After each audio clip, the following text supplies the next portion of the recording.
What is going on in Karnstein Castle? Who is that girl talking to the Count? And are you a good twin or an evil twin? These and other questions will be answered in this week's It's Frenzy Frights. Welcome to Frenzy Frights, a horror movie review show. My name is Gerry. And I'm Chris. And we are your hosts. On Frenzy Frights, we're going to talk about horror movies, monster movies, creature features, and spook shows of all sorts. Chris, what movie are we talking about today? Thank you, Gerry. We're going to talk about Twins of Evil. This was directed by John Hoff. Screenplay was done by Tudor Gates. It's based on characters by Sheridan Le Fanu. And for our release dates, this came out on October 17th, 1971 in the United Kingdom, and it was released on June 15th, 1972 in the United States. This had a running time of 87 minutes, and it had a budget of £205.67. For our cast, we had Peter Cushing as Gustav Whale, Kathleen Bryan as Katie Weil, Mary Collinson as Maria Gellhorn, Madeline Collinson as Frida Gellhorn, Damian Thomas played Count Karnstein, David Warbeck played Anton Hofer, Dennis Price played Dietrich, and Katja Wyeth played Countess Mirkala Karnstein. Gerry, can you give us a brief synopsis of this movie, and then we will follow up with our own thoughts. You betcha. Okay, just keep in mind, I'm going to spoil this movie. And a couple of triggers. There is some nudity, not as much as you'd think, but there is plenty. So we open with a muscly, shirtless guy banging a gong. The Rank Organization, one of the producers. Sure, a very rank organization, if you say so.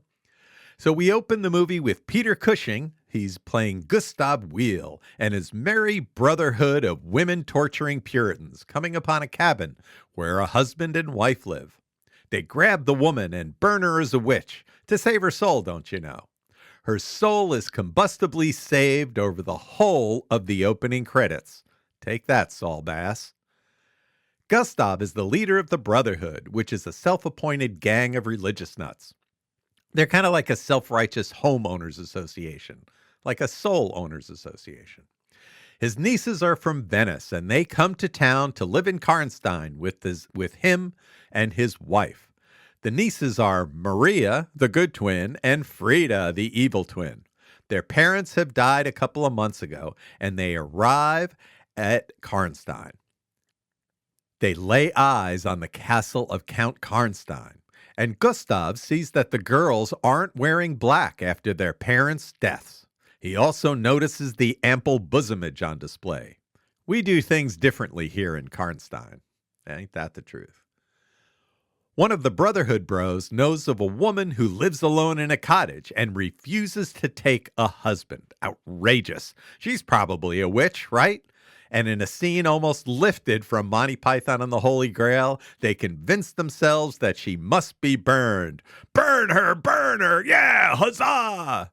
They go to the cottage and find that she's with a man. But that man is Count Karnstein, and they can't touch him because he's protected by the Emperor. The Count humiliates Gustav before chasing him off. Sure, Gustav is a jerk, but there actually are vampires afoot. People are showing up bitten in the neck and drained of blood, which is caused either by a vampire that never actually enters the movie because we haven't had vampires yet, or the film editor is trying to balance out the kills. So one night, one of these victims is found by the Brotherhood, and Gustav says they must find the vampire. The Lord shall light our path. Let us ride. Gustav says, and the Brotherhood rides off on horseback, and the Lord obliges and lights their path with a day-for-night shot of the horsemen riding off. They find a girl gathering flowers, which must be satanic, and they catch her and burn her. Woo! Friday night has been saved. Gustav comes home and rants about the aristocracy. He regales his wife of the sinful orgies held by the Count. Young village girls are taken to the castle and used for unspeakable ceremonies. This is in the Epstein files, I think. So Frida, the bad twin, overhears it all, and it sounds like fun to her. It turns out that even though Gustav is a jerk, he's right about the Count. At the castle, he has some local occult practitioners who invent and perform occult rituals to raise Satan. But this is just boring the Count. It's just play acting. His family used to do real evil, and now it's just a game. He makes everyone but the comically restrained woman tied to the table leave, and then he kills her and summons Satan, who does not RSVP, but the woman's blood drips down onto the body in a casket below. It's the body of the old vampire, Countess Mircalla, from like 1534 or something. His great-whatever grandma. She's from the movie The Vampire Lovers, and this one isn't Ingrid Pitt, but who is? The Count's upset that he can't raise Satan, but the spirit of Mircalla greets him, has sex with him, and hickeys him into being a vampire. The girls go to their new school and meet the hunky Anton Hoffer, the choir master, and his sister. Anton can somehow tell the twins apart and only has eyes for Frida, which you would expect would come into play later, but never does. Frida meets the newly formed vampire, Count Karnstein, and Gustav Count blocks him. Frida is on to Gustav in the Brotherhood Bros pervert act. She sneaks out at night and finds her way to Castle Karnstein to cavort with the Count. The Count makes her a vampire, and together they kill a local trollop. It's Frida's first kill, so you can excuse her for missing the woman's neck and biting much lower on her chest than practical. Frida starts noshing on the locals at night, including the sister of Anton. She gets caught eating by the Brotherhood, including her uncle Gustav, who says, "The devil has sent me twins of evil." That's good. Amazon sent me my disc. That's a good title for a movie. Maria, who's talking in her sleep, rats out Frida and Count K. The Brotherhood know the Count is the baddie, but killing someone protected by the Emperor isn't as easy and much fun as burning women is. But you gotta do what you gotta do. However, the Count swaps out Maria for Frida, and the Brotherhood grab Maria and attempt to burn her. But Anton is with the other twin who tries to bite him. He realizes the Brotherhood has the wrong twin and disrupts the burning. He gets the Brotherhood to the castle, where Gustav finds and decapitates Frida. They go inside the castle, and the Count has Maria, and there's a chase and a bunch of action-y stuff, and the Count kills Gustav with an axe and throws him off the balcony. But Anton throws a spear into the Count before he can kill Maria, and the Count satisfyingly decays. The end. Wow, Chris. Well, tell us a little bit about Twins of Evil. Thanks, Prof, and well done in your summation. Oh, thank you. Thank you very much. As per usual, we'll get some trivia out of the way. Twins of Evil is available on YouTube and on the streaming platforms Prime Video, Fossum TV, Zumo Play, Plex, and those are in high def, and it's standard def on Tubi. So which option do you choose? For me, sometimes I want to see it in standard because I want to see it the way it looked kind of when it came out, but sometimes I choose high def, and I did that here. For our cast, I'm pretty sure we covered the late, great Peter Cushing before. He's appeared in 22 Hammer horror movies, and he's done work in theater and TV as well. I first saw him in film theaters and Star Wars as Grand Moff Tarkin, which my dad thought was genius casting. Mm-hmm. I think Twins of Evil is his first film that Cushing did after his wife passed away. Cushing himself passed away in 1994 at age 81. Mary and Madeline Collinson played the twins Maria and Frida Gellhorn. The pair did 6 films between 1969 and 1971, and this was their last film. So they were probably around age 19 when they shot this movie.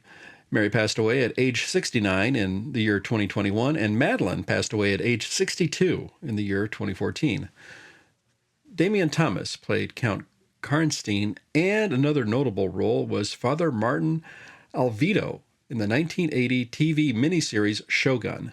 Thomas died last year at age 83. David Warbeck, who played Anton, is from New Zealand. He was on the British TV series UFO, and purportedly he was considered to play James Bond after George Lazenby did, and he also did several Italian movies. Warbeck died at age 55 in 1997. For another James Bond connection, Roy Stewart, who played the mute Joaquin, played Coral Jr. in the James Bond movie Live and Let Die. He passed away at age 83 in the year 2008. Katya Wyeth, who played Countess Mircalla, later appeared with Malcolm McDowell in the Ascot fantasy sequence in the closing of A Clockwork Orange. She appeared in the first 2 seasons of Monty Python's Flying Circus. She was in a skit where she played a hostess on the TV quiz show The Sky's the Limit. And in 1973, Play for Today, Shakespeare or Bust. She is presently alive at 78 years old at the time of this recording. Our film was directed by director John Hough, who also directed The Legend of Hell House, which we covered on a prior podcast. Hough also directed 2 episodes of the British TV spy series The Avengers, one of my favorites, along with the Sullivans. He did the episodes Super Secret Cyber Snatch, and he also did the episode Homicide and Old Lace. Hough also directed Dirty Mary and Crazy Larry, and Walt Disney's Escape to Witch Mountain and Return to Witch Mountain.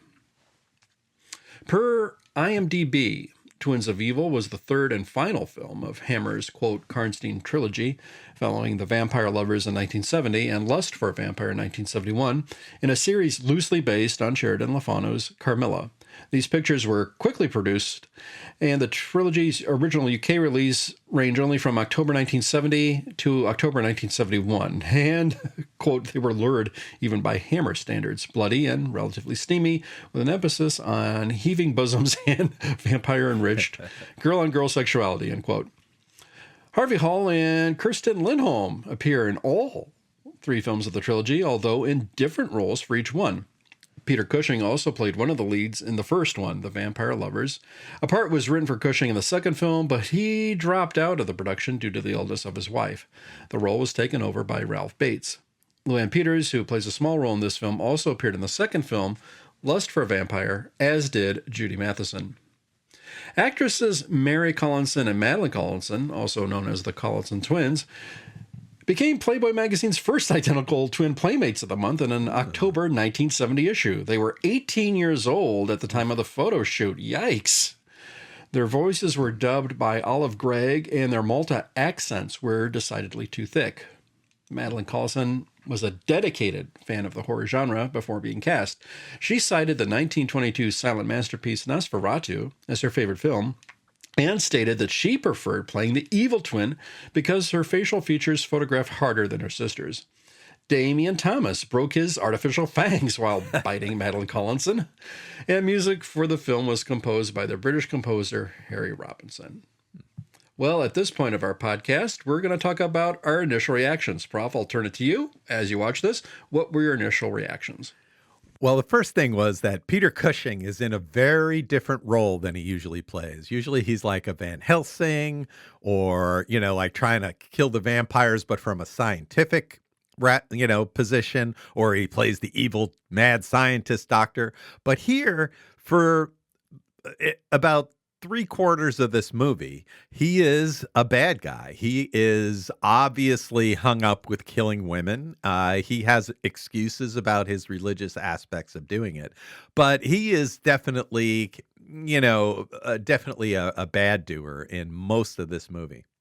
I think this is Twins of Evil. This isn't The Haunting, which is a very kind of high-minded, movie. This is more of a cheesy. There's definitely a cheese factor in this movie. And it's very titillating. It's a 70s Hammer vampire movie. And the Karnstein Trilogy was, there was a lot of lesbianism. There was all kinds of sexual titillating things in these movies. But for modern audiences, I think it's relatively tame. These twins are Playboy playmates, and I think there's more enticement here than nudity. There's one nude scene, and there are a couple of, nip slips, but overall, it was relatively tame for a modern movie. They say that they're evil, but the twins look pretty good to me. So we got some vampire rules here, and I was definitely scratching my head here. The vampires were going out during the day. Either that or the editing was a mess. So burning doesn't kill vampires in this movie. Only beheading and staking in the heart do. Vampires don't have to be invited in. They can go in anywhere they want. And vampires are created when evil people are bitten by vampires, while good people just die. Definitely, there's a lot of day for night shots here. So that caused me a lot of confusion trying to figure out what was happening when you do a really close look of this movie. And to be honest, I think doing a close look of this movie is not a great idea. It doesn't really hold up to detailed analysis. It's just fun. Yeah, but the editing is iffy, even within a scene where you have two different, something that's supposed to be happening at the same time. In some parts of that, it's night, and other parts, it's day. It's a little, a little hokey. And it definitely makes me think that there were some problems in editing where they were trying to balance things out in this movie to make it make sense. And they had to move things around. And sometimes the music almost sounds like spaghetti Western, which I actually, for some reason, liked. We have a good vampire death scene at the end. I mean, good for 1971, as the film dissolves between different nasty looking vampire bits as he decays into nothing. A lot of red paint, which is, hammer blood. There's a bunch of that here. I have a bunch of quotes that I'm going to hit later. This script is way over the top, and I'm going to have some fun with that later. And I also noticed there was some shenanigans with the mirror. They tried, vampires cannot be seen in the mirror. But when they actually pulled that off, there wasn't a lot of attention to detail. Like there was a candle by the mirror, and in the real world, it was going one way. The flame was going one way, and in the mirror, the flame was going in a different direction. People in the mirror aren't moving the same as the person is actually moving. I'm sure they were trying to play with the fact that they actually had twins in the cast to make this mirror thing happen. And it was, maybe a couple of more takes would have helped. How about you, Chris? What are some of your initial thoughts of Twins of Evil? Prof, applause to you. I thought you really did a great job with your summation there, too. I had a mental note about the day for the night scenes, and I did not actually get that down there, so I'm glad you mentioned that, because that was a little prevalent here and there with this film.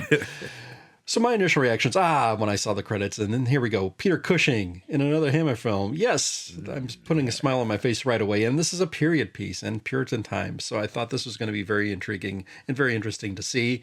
You've got horse-drawn wagons going into little villages. You got peasants off to the side of the road, a little bit of livestock squealing here and there. And it's sort of a big deal when a carriage rolls by somebody. Oh, we got to wave, and the people in the carriage got to wave back. It seems like this was a must back in those times to have that little moment there. So I thought, okay, this is immersing me in the setting, and I enjoyed that.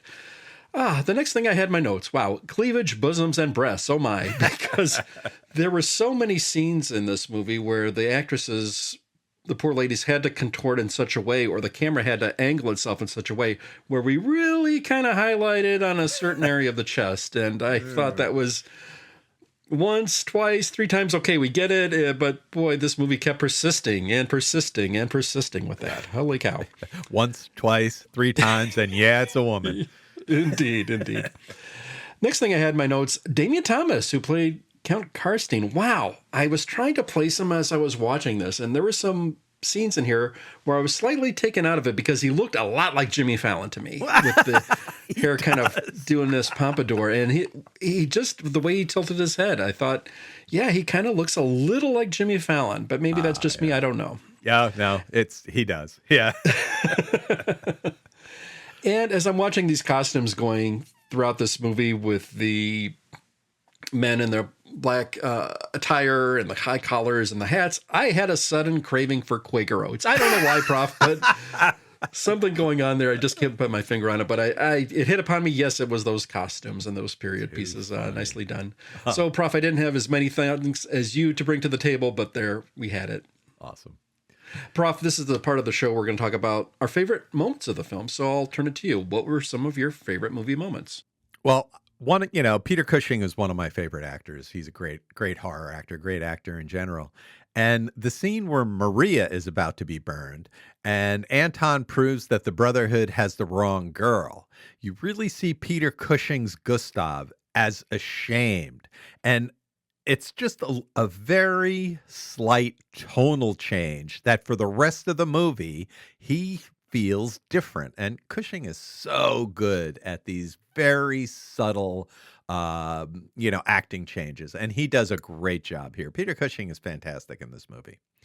And also, as he's ranting, Gustav is ranting about the sinfulness of the aristocracy. He's kind of blind to the same things the Brotherhood are doing, that they don't have, any control over them.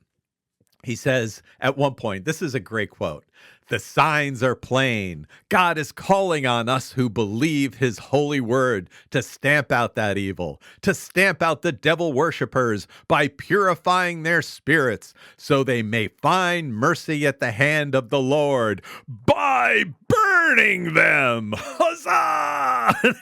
It's so funny. It's so insane. And then when he meets his twin nieces for the first time, and they're not in black, in mourning, and he looks at their clothes and he says, "What kind of plumage is this for birds of paradise?" with this mocking disdain. I absolutely loved it. And you mentioned a lot of the livestock and stuff, and any movie that has a horse-drawn carriage moving through a flock of chickens en route to a vampire is okay by me. Chris, what are some of your movie moments? Thanks. Here, Prof. I echo your sentiments. Prof, I'll start off with a few of the WTF moments, if you will. There's a lot of them. And I hope our sensitive listeners know what I'm talking about here when I say WTF, but here we go. At the beginning of the film, I don't know what the quote tell was that the woodman's daughter, who was played by Judy Matheson, and let me take a sidestep here, whose hair looked way too contemporary in this. But what was the tell that she was a vampire? She was pleading. She was holding a crucifix and everything. I don't know what the tell was. This seemed to be something of a senseless thing, but it really encapsulated where this movie was going right out of the gate. Another WFT moment for me. Halfway through, the Count has a woman bound on a table for a sacrifice, and he's got these purple hooded men around the table. And it's very solemn, and you think something bad, really is bad going to happen. They're ramping up to this, and they're about to perform this ritual. And the Count then essentially tells them to stop, hold it. He kicks them out and tells them to hit the bricks. And from what I gather, he senses, "You guys are essentially cosplayers. Get out of here." I thought that was kind of funny where they did that little bit there. There is another WTF moment for me with Frida's quote, "abduction" by the Count in the woods. Now, Frida's walking in the woods. And suddenly the Count, I presume is the Count, he's wearing this black mask over his face. He grabs her and he walks with her. And she's not resisting or letting out screams or writhing. And she even has the wherewithal to step up and just go into this waiting horse and carriage that's going to whisk you away. And she's not doing anything at all. And to me, her resisting seems a lot to be desired, and she's more resigned to it. I tell you, I've seen more protesting done with a moaning woman with her ankles tied up in the old PBS mystery animated opening by Edward Gorey back in the day. I mean, what is going on here? I just couldn't believe, okay, kidnap me, let me, what can I do? Oh boy. Help me. Yeah, thank you. Exactly. Prof, you know exactly what I'm talking about. Yes, thank you for that. I appreciate that. Great call out. Great call. Thank you. One of the moments I did like, though, there was this great torch and machete scene wielded by Joaquin, and he's played by Roy Stewart. Somebody set it up. As we're ramping towards the film's climax, we've got Anton, we got Will, and the rest of the Puritans, and they're storming the Count's castle. So the Count has Joaquin just take a torch in one hand and a machete in the other hand to try to fend off all these guys. So as the men are approaching, Joaquin manages to apply a torch to one guy's face, taking out his left eye, and we've got this great makeup effect. And then Joaquin slams his machete on top of this other guy's skull like it's a butcher knife to a cutting board. Then suddenly Joaquin is just suddenly overpowered and he's speared in the chest. This was classic. I mean, just all that as you described the red paint blood there, Prof. This was good.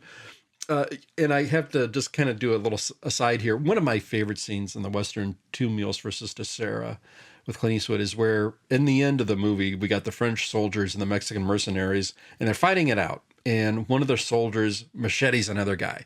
But I'm catching this. In recent viewings of this film on the cable channels, it seems to be edited out just to really quick in this moment or in a blink, or have it eliminated altogether, which makes me wonder, I guess nowadays they just don't like machete violence on television, so I don't know what's going on here.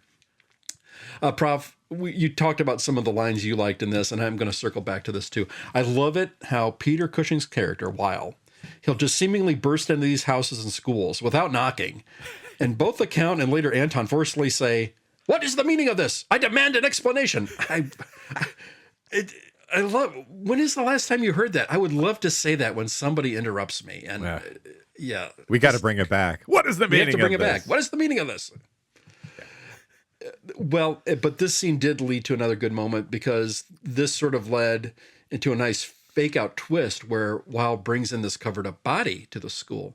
And we're led to think it's the Puritan dude that Frida bit in the scene just before, right? But it's Anton's sister. And I thought, wow, what a great little switcheroo there. And this actress, I don't know, I forgot her name, I apologize, but she kind of reminded me of Rachel Dratch for some reason. Maybe it was especially around the eyes. She did. Very, very telling. And then we get this smash cut once we see this dead body to the twin sisters. And one of them, the pure one, has this facial expression of totally being horrified by this. And then we see the other vampire twin sister smiling, and she's relishing with this in delight. And I thought this was a nice contrast.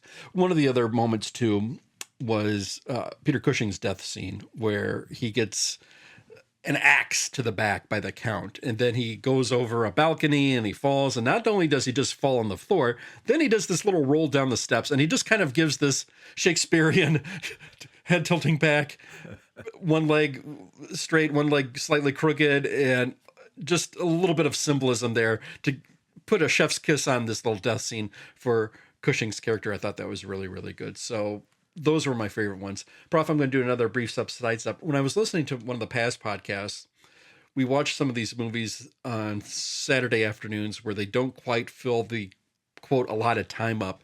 And one of the things I mentioned was used to know they showed some black and white shorts when I was in the local Memphis area. And I couldn't remember what them. Now, sometimes they'd show a Laurel and Hardy feature just to kind of round out to the top of the hour.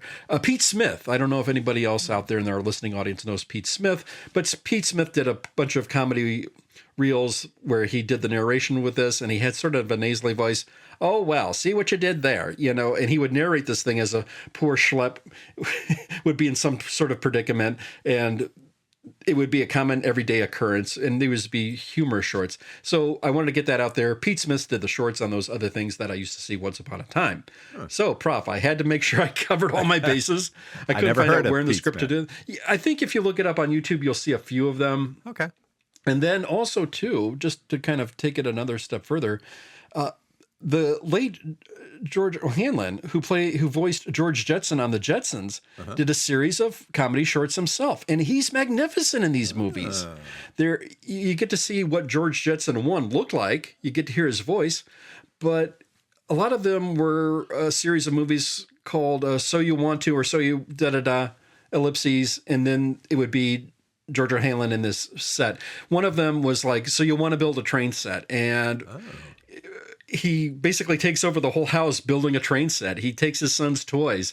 And these are little comedy bits. They don't last too long, but he's magnificent in these short little films. And they were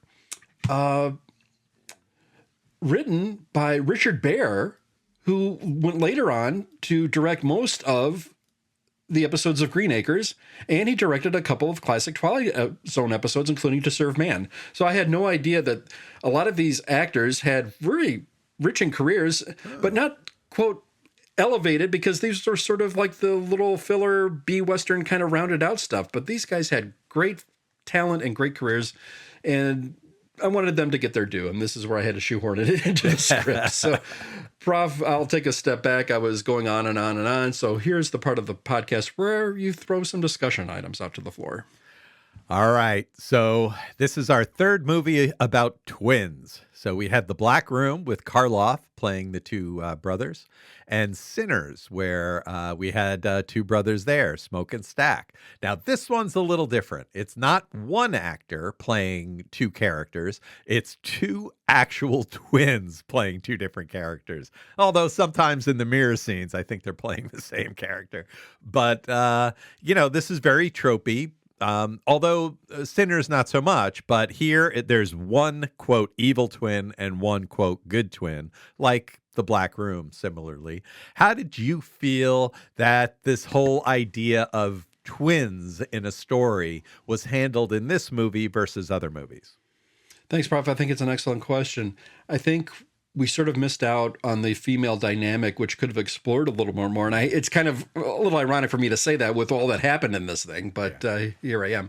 But I just wish they had a little bit more to do, a little bit more of the conflicted scenes where one was bad, one was good. And I just wanted them to play off of each other just a little bit more and maybe have some interaction with the other female students as well, because they're only discussed with whispers behind their back. They only interact between each other. We really don't see them interact too much with the other people except Wile's wife. And that's a shame, because I think it was somewhat of a missed opportunity here. And this was a movie where we had two different actresses where we could have utilized them both, whereas the other films, it was just the same actor playing two different roles. Prof, what were your thoughts and impressions? Well, I had a lot of trouble telling the two apart. I was really trying, and they looked very, very similar. I agree. I think that the twins here was done for more titillation purposes, because these were two Playboy playmates, rather than let's come up with a script like in The Black Room, where we have two very different characters, and it's a little more done for the story purpose. Yes, it's definitely stunt casting. All three of these movies, Black Room, Sinners, and Twins of Evil, having this twin thing done is always stunt casting. I think here it was done because of this movie is the cheesiest of the three. I think it was done more for effect and fun, and I think it worked in that aspect, but I don't think there was any particular greatness of the actors playing two different twins. I mean, I think this is probably the tropiest of the three movies. So, I think it was just in good fun here. But how about, so we have a couple of different elements of evil here. So we have the vampire, and that's a very traditional vampire movie evil. But then we also have the evil here of religious fanaticism, where the Brotherhood seems to be just getting off on burning women. Whenever they have to, burn somebody who's really a problem, they kind of chicken out, or they have to be really pushed into doing it. Are they cowards? Is this a fear of sexuality? Is this an anti-woman thing? I mean, I think the Brotherhood killed more innocent people than the vampires ended up doing. So what did you have any things that jumped out at you about particularly Gustav's kind of religious fanaticism?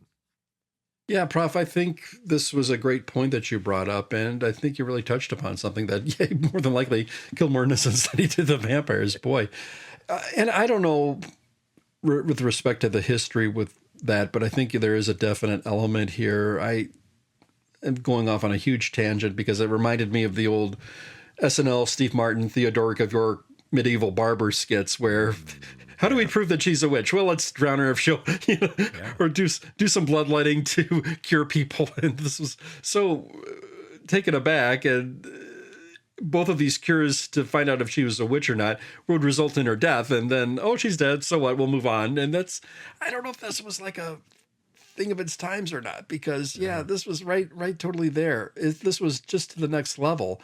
And Prof, I'm glad you touched upon the Brotherhood itself, because this was where did all these people live? Because it seems like we've got like almost 40 or so men, but I don't know where they all come from, because this is a very intimidating group. They're all armed with silver crosses in their pockets at any 24/7 to take somebody out. And I'm just wondering, okay, we're constantly living in fear. Everything is almost a literal witch hunt, if you will. And then we're going to try to take out as many people as we can just for our safety and protection. And if there's going to be some collateral damage, so be it. At least we're safe. And that, Prof, I think you're onto something here with that. Do you have any thoughts and impressions with respect to this? It kind of reminded me a little bit about the movie Witchfinder General, or Conqueror Worm is the alternate title, that where Vincent Price is playing that Witchfinder General, and there's no witches in the movie. It's a horror movie, but and I think it's a Hammer movie, but there's no witches. It's just the evil that men do, and I have a lot of actual trouble with that movie. And maybe we'll cover it here, and I can complain about it. But I get that feeling here, where the Brotherhood is very much like the Witchfinder General and his people, where they're just doing things for crazy domination reasons, and are not really, they're using the religious aspect as an excuse. Um, I I really like Count Karnstein in this movie. How did you like him as a vampire? I felt he was kind of sleazy and very different than other vampires. What did you think about that, Chris? Oh, I thought he relished being a vampire, and he was all down for it. In respect to it, I think there was a little bit of an arrogance to the character, which I loved. I think he played it really selfish. And I do want to give some props to Damian Thomas, because I think he played it quite well. I think a lot was asked of him, and I think he really just nailed it.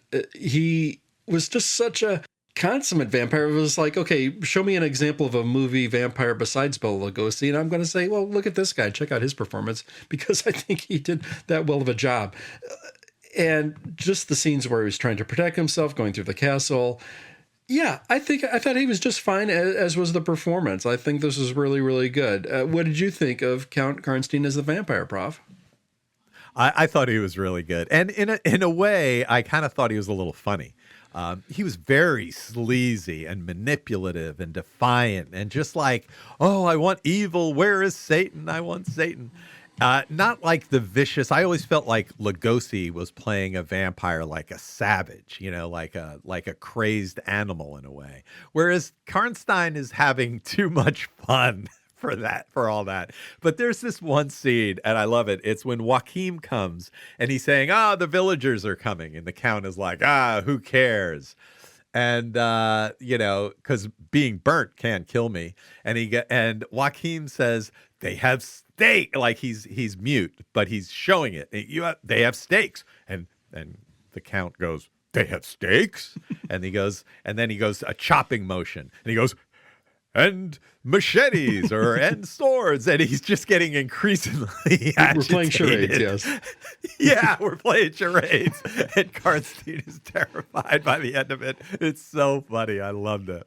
So I thought he was great, but not terrifying. But he seems like he'd be a lot of fun to hang out with as a vampire. So another element of this movie. There is a lot of sexuality that's coming to the forefront in 1970s movies. And in this one, they're using the kind of moral condemnation of the brother. Oh, they're servants of Satan doing all these sexual practices. While at the same time, the movie itself is, showing a lot of female bodies. And, it's kind of a cover for all the salacious imagery that they have in the movie in the same scene, and sometimes even in the same frame. So on one hand, they're kind of marketing temptation, but condemning moral absolutism of the Brotherhood. So I feel like there is a really weird morality stance in this movie, where the movie is kind of being hypocritical to itself. I mean, does that make sense? Is the sexual kind of aspect of this movie, is that as crazy to you as it is for Prof, me? absolutely not. And I think you hit the nail right on the head, too. Even more so than that, in my opinion, too. They're not going to any lengths to make these women look then contemporary. They look contemporary in this film. Judy Matheson right out of the gate. And we've got the Collinson twins. Nothing is being done to make them look from this time period, in my opinion. No, they're really trying to sell it. Prof, like you said, this was evidently stunt casting. One of the bits of trivia I did omit was, somebody saw the Collinsons and the Playboy spread and said, hey, these two would be great for a movie. Boom, here we are. So, Somebody write it. so that's where And on we're at. Monday morning, they had a script. Thank you. Yeah, because I think you really touched upon this too. The only thing I had with respect to this is the time period, right? I mean, we're late 60s. We had Midnight Cowboy, first rated X film to be Best Picture. Oh, let's make a quote art film, and here we are. But that said, the traditional Hammer movies have long had, gorgeous women parading throughout here, and this movie obviously no exception. So I'm not sure how I would. This is a little more than your typical Hammer movie, but nonetheless, if it's a Hammer film, you're going to get the women, and you're going to get more women and more women. So here we are. So I just had to accept that coming into this, but that now I'm going to have to compare it to the other Hammer films and then other films of the time. And that's sort of my dilemma. And I just didn't quite get too far to fleshing that out. See what I did there with thinking this through. So Prof, I think you raise a good point. Did you have anything more you wanted to add to it? Only that there's another element here, I think. Whereas we see the vampire, especially Frida, and the comparison between Frida and Maria as kind of a female liberation fantasy, right? This was women's lib time. And I think there is an element where you have, orphan girl living with a repressive uncle in a repressive country, sees becoming a vampire as kind of a release from that repressive life. She feels more alive being evil. So the question, can women only have agency when they become evil in this world? And, we see Gustav's wife and all the women in the movie are totally subject to the men's desires and quirks and, the things that occur to them at any given time. What do you think about looking at this movie from a female empowerment standpoint? Prof, again, I have to applaud you for making the point, because you are totally right there. And I think you're onto something, because they are repressed. I mean, look at Frida's abduction. She's not even trying to. It's like she's looking for somebody. She's looking for permission. Can I fight against this guy? Am I allowed to scream or run off? No. I mean, it's all over the place. It's all over the place with this. And I really applaud you for kind of taking a step back and looking at the bigger picture with this, because the only liberated women in this are the vampires, and there's the playfulness that one has, and then there's the repressedness that one has. And I wish they had a couple of beats on that a little bit more, because I think they were potentially onto something unwittingly, but we never quite got there. Prof, was there anything more you wanted to add? Well, I kind of was thinking a little bit about Sinners, whereas, when we were talking about Sinners, we mentioned that all of these repressed people,